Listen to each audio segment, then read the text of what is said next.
结婚5年，老公德瑞克·威克姆为他的白月光甩下我99次。这一次，他放我鸽子后，我在他办公室翻出2张去弗兰廷斯的机票。本来想给你结婚纪念日惊喜，既然被你发现了，那机场见。他语气很冷。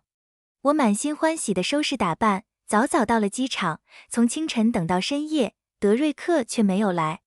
接着，我在杰西卡的社交账号上看到一条动态，今天是我的生日。虽然他没有时间陪我去弗兰廷斯，但带我来了游乐场，就原谅他了。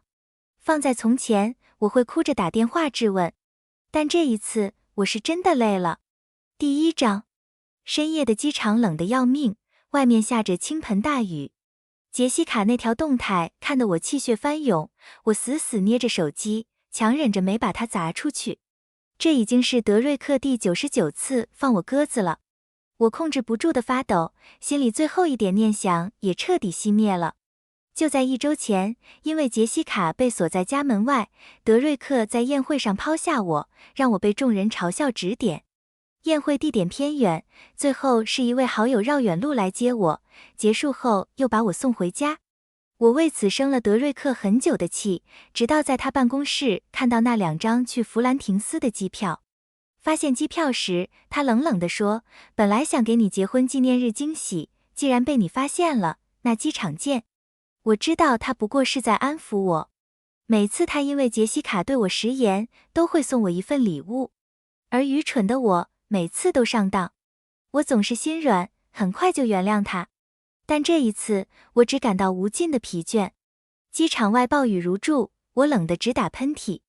机场几乎空无一人，我在打车软件上把车费翻了1倍，才在凌晨1点叫到车。回到家打开灯，看到德瑞克静坐在客厅，我吓了一跳。他双臂交叠，语气很冲地问，这么晚不回家，去哪了？我没心思应付他，自己拖着行李箱上楼。在机场等了1天，我筋疲力尽。我的沉默激怒了德瑞克，他一把抓住我的手腕，说话。我看着他的手，只觉得无力。我拖着行李箱，你觉得我能去哪？我把箱子往他那边推了推，不耐烦地说。但德瑞克已经完全忘了我们的计划。他一脚踢开箱子，长本事了，想一声不吭就玩消失？你还当我是你老公吗？出门不知道说一声。我对他颠倒黑白的本事感到可笑，冷冷道，威克姆先生记性真差。忘了今天该去弗兰廷斯了。也是，你忙着陪青梅竹马逛游乐园，哪还记得我？德瑞克脸上闪过一丝心虚，但很快被不耐烦取代。你知道我工作多忙？再说了，杰茜和我一起长大，她是个孤儿，生日只想让我陪陪她，这要求很过分吗？我真的听腻了这个借口。就因为他们一起长大，杰西卡无父无母，德瑞克就总把他的事放在第1位，甚至排在我前面。现在又因为他的生日，他让我在机场空等1整天，连句话都没有。荒唐！德瑞克攥得很紧。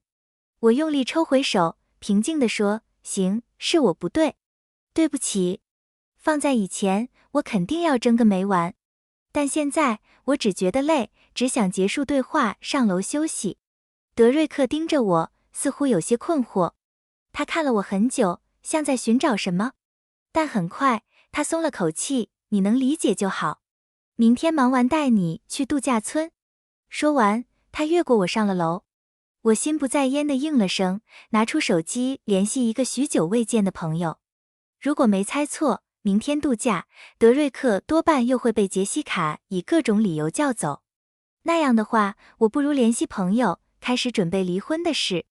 离了婚，他为杰西卡做什么都与我无关。第2章，我收拾完，快速冲了个澡回到卧室。德瑞克还没睡，他看了我一眼，立刻往旁边挪了挪，给我留出位置。我沉默着，习惯性地开始给他按摩肩膀。没多久，他转过身，脸色不悦。你没吃饭？一点力气都没有。我只是静静看着他，没说话。他烦躁起来，哑巴了。这是德瑞克要发火的前兆。他总爱为小事找茬，非要我认错才罢休。我没忍住，反唇相讥，我哪敢吃啊，威克姆先生，光顾着等您大驾了。德瑞克沉默片刻，清了清嗓子，饿了不会自己找东西吃，非得干等，蠢不蠢？算了，今晚不用按了，休息吧。德瑞克那表情，仿佛给了我天大的恩赐。我也乐得清静，背对他躺下，身后半天没动静。过了好一会儿，他深吸一口气，关了灯。这是我第一次没有试图全进他怀里睡。等我睡醒下楼，时间已经不早了。德瑞克难得没去公司，正坐在沙发上看书。他戴着浅色细框眼镜，穿着居家服，显得温和沉静，很像我们出狱时的样子。那一瞬间，我几乎以为以前的那个他回来了，但幻觉在他抬头开口的瞬间破灭。还愣着干什么？没看见我在等？动作快点！他眼里满是居高临下的不耐烦。我点点头，快速吃完桌上早已冷掉的早餐，收拾好站到他身边。德瑞克上下打量我，对我这身短袖长裤的打扮皱起眉，知道自己丑，还不能收拾利索点。也就我要你，又懒又难看。如今跳出爱的滤镜，我才发觉他这些贬低的话有多恶心。以前我却如获至宝，当成他亲昵的证明。现在我心里翻了个白眼，默默点头。没等到我惯常的害羞脸红或嗔怪反应，德瑞克沉默了一下，说：算了，看在今天补偿你的份上，不跟你计较。我们很快上了车，一路无话，只有德瑞克的手机铃声不断响起。敢这么不停打电话的，只有杰西卡。德瑞克没有丝毫不耐，反而靠边停车，立刻接起。我靠在车窗边看风景，耳边传来他轻柔低语的只言片语。电话那头的人似乎在撒娇，德瑞克的语气越来越纵容。我还是第一次听见他用这种语气对人说话，他从未这样对我说过话，腻得让人反胃。哄完杰西卡，德瑞克语气里的宠溺还没散尽，就让我下车。我晚点来接你。被丢在路边，我看着德瑞克发动车子离开，心里发苦。他不会回来了，就像前99次放我鸽子时一样。10分钟后，许久未见的好友克里斯特尔贝尔罗斯一个急刹停在我面前。他摇下车窗，看着我嗤了一声。我早就说过，全职主妇没有好下场。第3章，谁都知道，大学时我死缠烂打追了德瑞克3年，最后他娶我，不过是因为我们上了床。我在设计上颇有天赋，原本有机会去克雷斯特福深造，但我毫不犹豫地选择嫁给德瑞克，当起了全职主妇，还为他学了以前在家从不沾手的厨艺、按摩。我无视师长父母的严厉警告，也无视好友对我恋爱脑的恨铁不成钢。我什么都不在乎，只想待在德瑞克身边。我摇摇头，甩开回忆，对克里斯特尔笑了笑。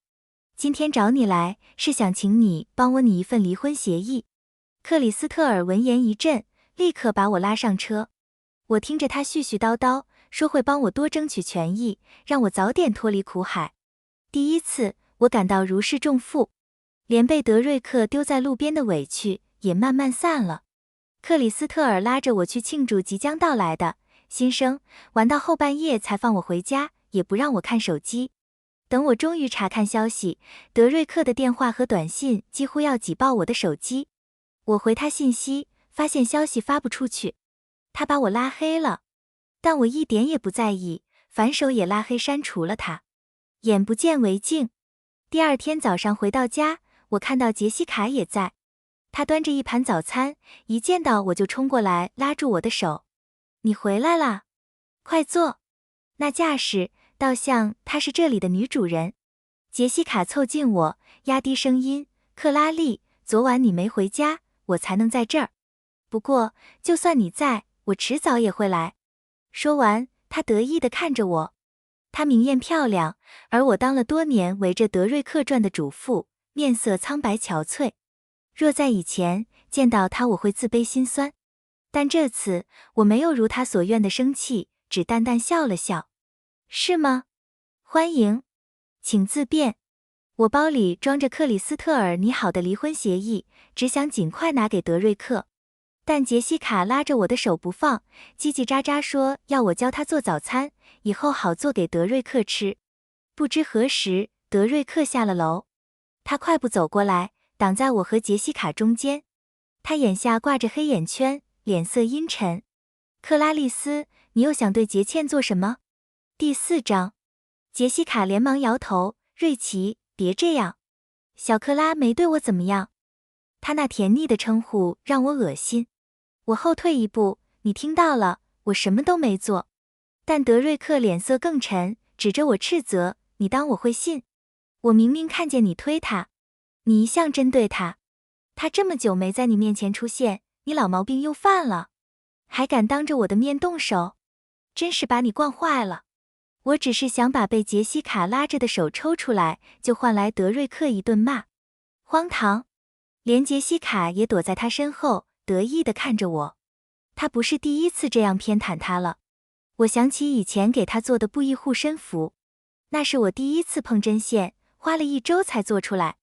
我仔细包好，在他上班时送过去，却只换来嫌弃，跟你一样又丑又土，拿走。